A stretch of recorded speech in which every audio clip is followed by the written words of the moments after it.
What if I told you the richest farmer on earth isn't from Texas, California, or the Midwest, but from a small rural village in China, where he started with just 20 pigs, and 19 of them died.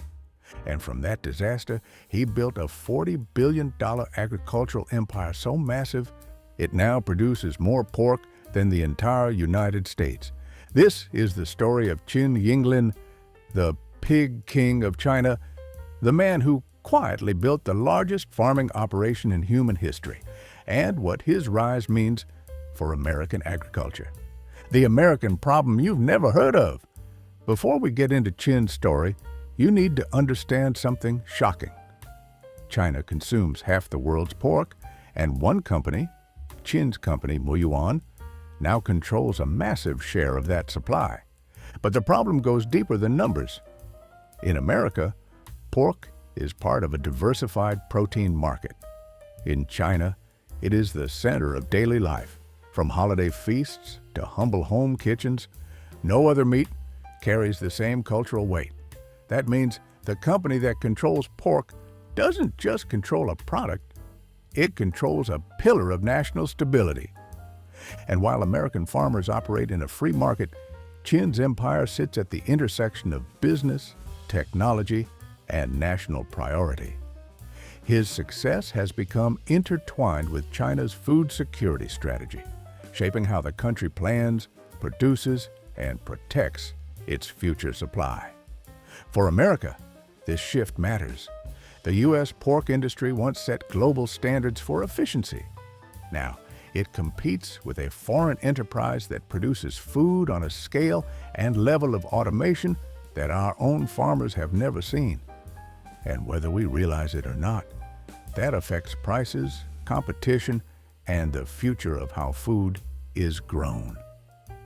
The disaster that created a vision. In 1982, the dusty farmland of Henan province felt frozen in time. Most families farmed by hand, using wooden tools shaped by generations of use. Children grew up learning the rhythms of the land, and survival depended on steady hands and luck. Qin was no different. When his father purchased 20 pigs, their entire life savings, the family saw it as a chance to break the cycle of poverty. But fate didn't cooperate. Disease swept through their small pen like a silent storm. 19 pigs died, leaving the family devastated and financially ruined. Most families would have walked away. But Qin didn't see devastation. He saw a puzzle. He watched the single surviving pig and wondered why it lived. He examined the pen, the feed, the weather, the smell of the air. Long before he ever studied science, his instincts pushed him toward analytics and observation. Even as a teenager, Qin sensed that farming failed not because farmers were careless, but because they lacked knowledge. They lacked tools, they lacked systems, and they lacked protection from the invisible forces, bacteria, viruses, contamination, that could destroy everything in an instant. That moment became his origin story. The moment a boy decided to dedicate his life not to pigs, but to the systems that kept them alive. The student who chose the lowest path. Years later, Qin earned a spot at Henan Agricultural University, a rare achievement for a boy from a village. Most families would have celebrated and encouraged him to pursue a prestigious field, engineering, medicine, architecture, but Qin wasn't looking for prestige. He was looking for answers. He chose animal husbandry, a field so low status that many students hid it from their relatives. But Qin walked into the program with purpose. In classrooms and libraries, he devoured research on swine diseases, nutrition, genetics, and farming systems from around the world. Professors noticed quickly he wasn't studying for a degree, he was studying a lifelong problem. Friends remembered him as the student who skipped social events to stay in the lab. He filled notebooks with disease patterns and airflow diagrams. He read international case studies from Europe and the U.S. about large-scale livestock operations, imagining how those systems might work in China. Most saw farming as a job. Qin saw it as an engineering challenge. If the world could build skyscrapers, satellites, and power plants, why couldn't it build farms that didn't collapse from disease? The $500 beginning. After graduation, Qin met a young veterinary science student named Qin Yinglin. She shared his unusual passion, and together they formed a partnership built on curiosity, determination, and a willingness to break tradition. Their families expected them to take stable jobs, earn good money, and live respectable urban lives. Instead, they shocked everyone by quitting their jobs, moving back to the countryside, and putting their $500 of savings into 22 pigs. Their neighbors laughed. College graduates raising pigs? It made no sense. But Qin understood something no one else did. Knowledge was more valuable than money.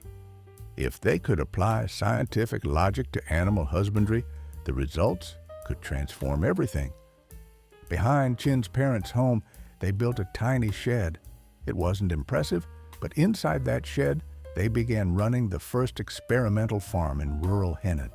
They tracked feed ratios. They adjusted ventilation. They documented behavior. Their pigs weren't livestock. They were data points. And slowly, results began to show. The birth of a scientific farm. Across China, disease was as old as farming itself. Most farmers accepted pig deaths as a normal part of the business. 10 to 15% mortality was expected. It was simply the cost of raising animals. But Qin refused to accept that idea. He built climate-controlled barns using scrap materials and small fans. He created cleaning routines so strict that neighbors thought he was obsessive. He mixed feed with precision, carefully balancing ingredients. And he monitored everything: temperature, humidity, air quality, long before environmental controls were common. The results were miraculous. Pigs grew faster, healthier, stronger.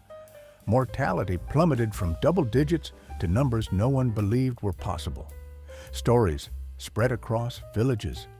Farmers who had spent their entire lives fighting disease walked into Qin's barn in disbelief. In 2 years, their herd exploded to 2,000 pigs. In 5, 10,000. But more importantly, they created something China desperately needed: a model for disease-free farming in a world where disease was the biggest threat. Building an empire, one barn at a time.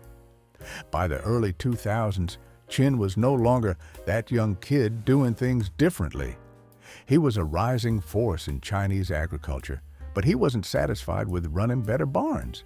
He wanted to build an entirely new kind of farming system. Muyuan didn't just produce pigs, it owned the entire process.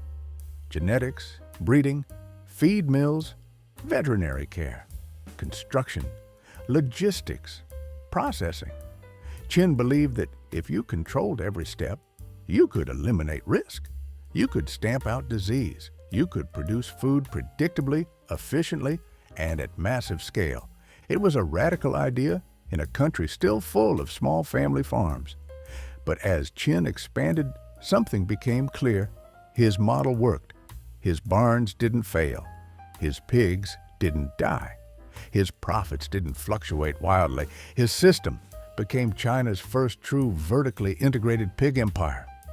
American farmers often talk about controlling inputs. Qin took that idea to an extreme, and it made him unstoppable. The plague that made him unstoppable. In 2018, African swine fever tore through China like a wildfire. Entire provinces lost almost all their pigs. Farmers who had survived for generations went out of business overnight. China faced a crisis so severe that pork prices tripled. But inside Muyuan's facilities, the world looked different. Their walls held. Their biosecurity worked. Their pigs lived. Government officials and industry leaders traveled to Qin's farms to understand how his system survived when everyone else's collapsed. And what they found was shocking. a level of cleanliness, control, and precision far beyond anything else in the country. As the rest of the industry fell apart, Mu Yuan rose from a major producer to the backbone of China's food supply. It wasn't just a business victory, it was a national one. In 1 year, Qin went from wealthy businessman to the richest farmer in human history. The $40 billion pig king. Today, Qin's empire raises more than 65 million pigs every year. His facilities reach across 25 provinces. His operations employ 60,000 people. Mu Yuan's revenue rivals the GDP of entire nations. To put it simply, if Qin's company were a country, it would be one of the world's largest pork-producing nations. And yet, for all its size, Mu Yuan began with a boy watching 19 pigs die. Qin didn't inherit land, wealth, or political power. He inherited a problem, and he spent his life solving it. The scale is almost incomprehensible. Massive multi-story farms, automated feed systems, facilities so large they look like industrial cities. Qin didn't just build a company, he built an agricultural empire unlike anything the world has ever seen. A farm from the future. Walking into a Mu Yuan facility is like stepping into the future of farming. The barns are sealed, the air is filtered, the floors are spotless. Workers move through sanitation chambers like doctors entering an operating room. Every pig is tracked by ID. Cameras follow their growth. AI systems adjust temperature, light, and feed in real time. Some buildings are vertical farms, livestock skyscrapers rising from the countryside like monolithic structures. It's farming stripped of chaos and rebuilt as a machine. It's the kind of agriculture you don't see in America. Not yet. And that's where the story becomes more than impressive. It becomes concerning. Why this matters for the United States. This is the part of the story most Americans never hear. When a foreign company produces food cheaper and more efficiently than domestic producers, it changes everything. Prices shift, competition tightens, smaller farmers struggle, large operations face pressure to modernize or consolidate. American agriculture used to set the global standard. But Qin's rise proves something. The future of farming may not be written in America. Countries around the world are studying Mu Yuan's model, and the ripple effects could reshape global markets. If industrial mega-farms become the norm, traditional farms everywhere will face pressures we've never seen before. This isn't just China's story. It's the future of food, and America is part of that future whether it wants to be or not. The legacy of the Pig King. From a village tragedy to 65 million pigs a year, from a few $100s to a $40 billion fortune, Qin Yinglin changed agriculture forever. He proved that farming could be predictable, controlled, engineered. He showed that the world's oldest profession could become one of its most advanced. And he demonstrated that food is not just a commodity, it is power. But his rise leaves questions. Questions about small farmers, about global competition, about the role technology should play in feeding the world, and about what happens when farming becomes less about land and more about systems. Qin didn't just build the largest agricultural empire in history. He built a preview of farming's future, the world after Qin. As nations watch Qin's success, many are beginning to rethink their own agricultural strategies. Countries in Southeast Asia are building Mu Yuan-style facilities. Eastern Europe is experimenting with AI-driven barns. Even wealthy nations like Germany and Japan have sent delegations to study Qin's methods. It's not about copying China, it's about understanding the future. A future where food production relies on sensors, software automation, and massive centralized systems. A future where disease can be eliminated, but at the cost of consolidation and scale. And as the world adapts, the question becomes, What role will American farmers play? The American angle. Here's where this story becomes more than fascinating. It becomes relevant. As global food markets shift, American hog farmers face increasing competition from countries with lower costs and higher output. For decades, America was the gold standard of agricultural efficiency. But now, companies like Muyuan are challenging that dominance. When one operation can undercut prices or flood the global market with cheaper pork, it influences what American farmers earn. It pressures the entire industry to evolve, modernize, or consolidate. Many small producers simply can't compete with industrial megafarms thousands of miles away. This doesn't mean American farming is doomed. Far from it. But it does mean the rules of the game have changed. Qin's rise is a preview of the global farming future, and America has to decide how to respond. From 20 pigs to 65 million, from rural poverty to the wealthiest farmer on earth. Qin Yinglin's story is more than a tale of success. It's a warning and a revelation about the future of farming.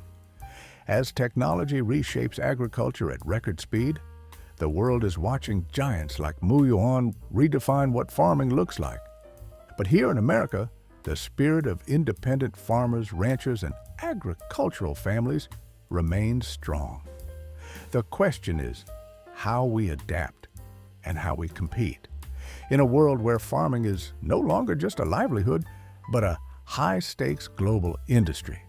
If you want to see how America's largest ranches and landowners are preparing for the future, click the next video, because the race for the future of food has already begun, and America's role in it is far from over.